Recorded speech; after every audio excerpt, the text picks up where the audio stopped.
আমার কাছে বৃষ্টিটা হচ্ছে আবেগময়ী একটা শব্দ। এই শব্দের সাথে মিশে আছে ছোটবেলার আবেগময়ী স্মৃতিময় কিছু মুহূর্ত।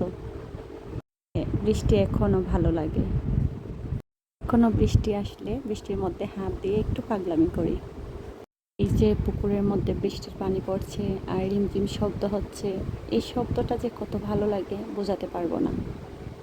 ছোটবেলায় বৃষ্টির দিনে কত মজা করতাম, সবাই একসাথে ছুটোছুটি করতাম, দৌড় দিয়ে পুকুরের পানিতে পড়তাম ঝাঁপ দিয়ে, তো দুষ্টুমি করতাম, হই হুল্লোড় করে গোসল করতাম বৃষ্টির মধ্যে পুকুরে। সবাই একসাথে দৌড়াতে দৌড়াতে হঠাৎ করে পিচ্ছিল খেয়ে পড়ে যেয়ে সে কি হাসাহাসি করতাম। কি সুন্দর ছিল সেই দিনগুলা।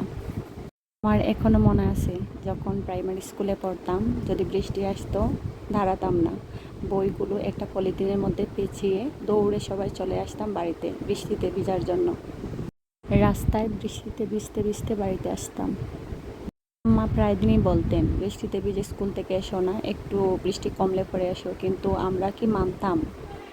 আমার কাছে সবচেয়ে বেশি মজা লাগতো বৃষ্টির মধ্যে পুকুরে গোসল করাটা, চাপাচাপি, পানি ছিটানো, কতটা ভালো লাগতো।